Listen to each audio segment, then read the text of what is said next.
Peace. I just wanted to take a moment and build a little bit about the Illuminati and break it down in a very simplistic way so that people can have a better understanding about what it actually is and what's going on, and so people can properly qualify or disqualify information from a lot of the dis and misinformation that's floating around online.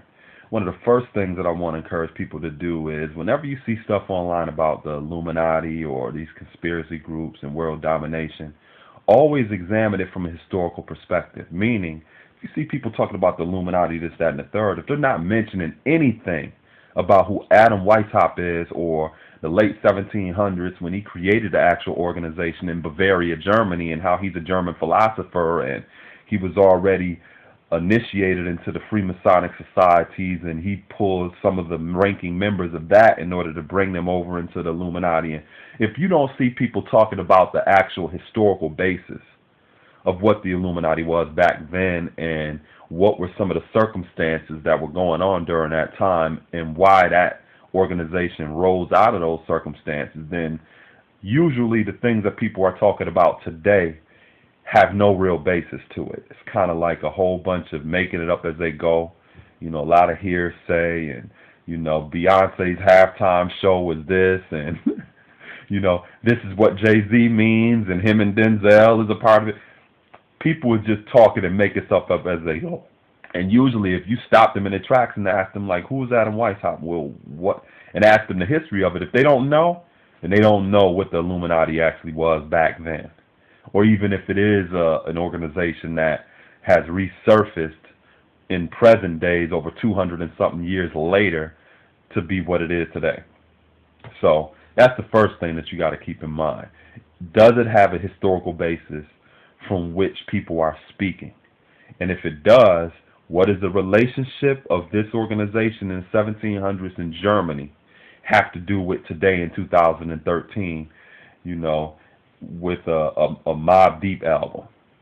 You know what I'm saying? There should be some reasonable or logical relationship. And if it isn't, then usually it's just some misinformation, disinformation, and people is just making it up as they go.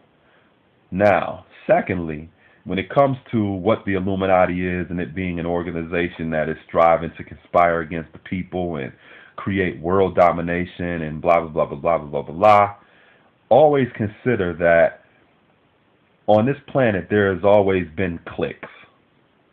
People who organize in groups and looking out for their own interests. That's what we call special interest groups. This planet has always had special interest groups. Even if you go back to like hunter-gatherer times, you've had special interest groups in hunter-gatherer times where you may have had this particular group that may hunt in this particular area and do things in this particular way in comparison to that group. You may have gatherers who do things in this particular way in relationship to that particular way. So you've always had special interest groups or people organized in cliques that work out or they look out for themselves. Now, all of you who have gone through kindergarten or were introduced to school at a very young age, most of us can relate to the experience of being in a classroom with other children, and usually this is the first time that we've been introduced to socialization, learning how to socialize, learning how to get along with others outside of our own family. And when we're introduced to other people and learning how to work with other people, developing those relationships, we learn how to share. We learn how to consider other people, places, and things outside of ourselves, because children, even if they're twins, are very self-centered, very immature, very interested in whatever is theirs. They have a very me, mine mentality. Now, I remember being in kindergarten, and you often might have had experiences where you may be playing with blocks or you may be playing with something else, and you have some children that come up. They may want to play with you, and if you don't want to play with them, not every child just walks away from that and says, okay, fine, and they're okay with it. A lot of children, they may just throw a temper tantrum because you don't want to play with them or that you don't want to share.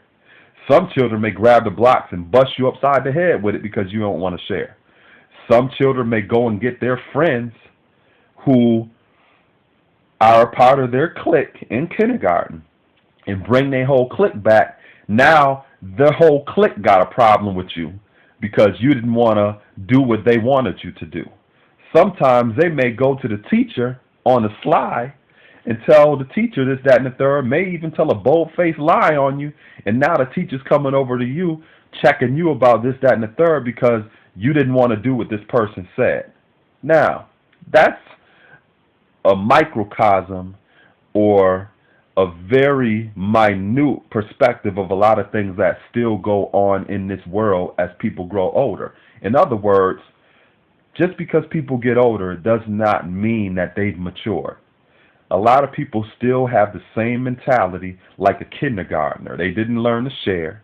They still didn't develop interpersonal relationship skills. They still don't consider people, places, and things outside of themselves. They're still self-centered. They're still selfish. They're still me, mine, mine.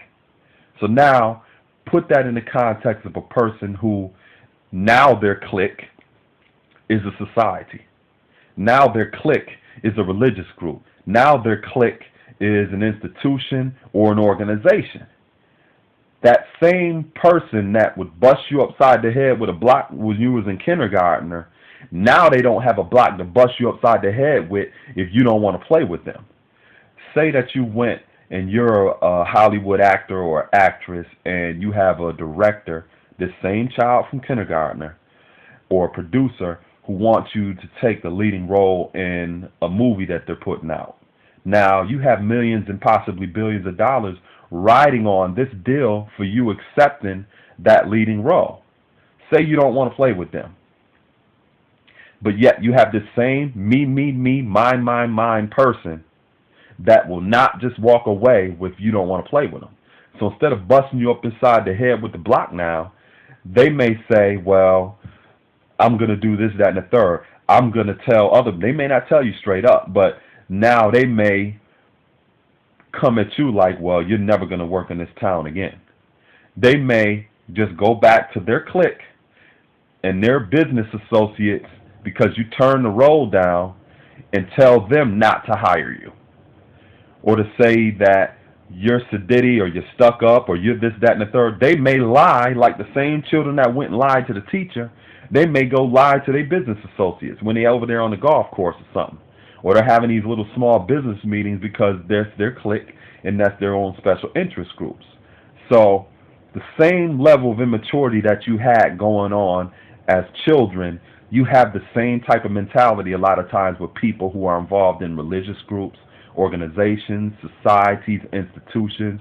And if they don't get their way, they may make your life a living hell for you the same way you had children who make a living hell for the lives of other children if they don't get their way or if other people don't want to play with them. So when you're looking at these ideas of groups trying to maintain or create world domination and control, yeah, you have a lot of people who have this same special interest group or selfish mentality of doing things the way that they want to do it and only looking out for the people who are part of their clique. And a lot of these people who are doing this are very inconsiderate. They don't know how to share. They don't know how to work well with others. They have not developed good interpersonal relationship skills. And if you don't want to play with them, they will bust you upside the head with a block. You know, they may not hire you. They may lie on you. They may, somebody in your family may end up hurt. There's a lot of things that people may do to hurt or to sabotage other people, just like children do when you don't want to play with them or participate in the type of games that they want to play. So, we're talking about the Illuminati, or it's not just one entity or one organization that is striving to maintain world dominance and world control. What it is there's a global mentality of a lot of immature people who are a part of various different organizations, various different religious groups, various different societies who want to control resources for the interests of their own group. And if you're not a part of that group, you're not going to get in. If you don't want to play with that group, you're not going to get in, and sometimes they make your life a living hell because you didn't want to play and share your blocks. So I will that this was inspiring, it was empowering, it was educating for those of you who want to get more of a better understanding about what's actually going on. It's not nothing about a conspiracy or people with, these shadowy backdoor ideas in order to just do things in an evil way to sabotage other people. Sometimes you got people who are actually doing that. But for the most part, it's all about what we call military strategy and social engineering. When I say military strategy, when I'm talking about military, I'm talking about groups who have armed forces. They may not be standing there with guns, or they may not be standing there with physical weapons, but there are people who create a way to protect their interests. And that's what a military group or an armed forces actually is for. It's for the protection of a nation of people, and it's for the ability to go to war to protect the resources of that people. So anytime you see certain societies, organizations, institutions, they have some form of armed forces. They may not have helmets or they may not have physical weapons, but you do have people who are in positions to protect the interests of their group. So when I talk about, military strategy, that is what it actually is. You have people who are thinking in ways, and they have think tanks, and they have strategies to protect what they consider theirs to be.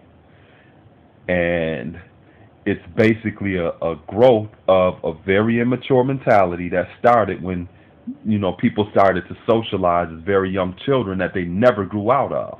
When I talk about social engineering, I'm talking about organizing people and relationships in such a way to suit the needs and work for the best interests of their group. So, some of the things that you're seeing online about conspiracies, and you got people that's in the shadows and one big organization, no, it doesn't work like that. What does work, and has continued to work over many different years, is very immature people who are working for the interests of their clique. If you're not a part of it, you're going to get the short end of the stick, or people are going to band together and make your life a living hell because you don't want to go along with what they want you to do. And that's the way the people operate. Do all of these people work in conjunction, or do they have a general consensus amongst each other? No, they may not even know each other. So just because you have this selfish person or this immature person in this organization or business operating in this way, looking out for their own and making your life a living hell, doesn't mean that they automatically belong to some organization of somebody that's in this religious group. No, they're operating along the same lines of the same selfish, immature mentality that they never grew out of. And because they're associated with certain groups and they may have a position of power or status in those groups, then that is the way these groups are operating. Sometimes you have organizations that were founded based upon that level of immaturity. You look at a group like the KKK, and that was based upon a very immature mentality of the special interest group of WASPs, white Anglo-Saxon Protestant men in particular. Women, it extended to them, and then also to their children. That's very immature, So you have a lot of groups that operate like that. So I will have just gave some of you some more clarity on, what you need to be considering and looking for when it comes to what the so-called Illuminati is, and stop being misled by some of this information and stuff out there. It's a very practical thing in essence. And willfully, the analogy with the kindergartners and stuff will give you a lot more insight on what to look for when it comes to people who are operating like they want to have some level of domination, monopoly, or control over whatever organization, business, institution, or religious group that they're a part of, because you have people who are doing this regardless of what their so-called gender is, regardless of what their so-called ethnic group they identify with is, regardless of what their so-called nationality is. You have people who are doing this, and it's no different than those same children in kindergarten. So, peace.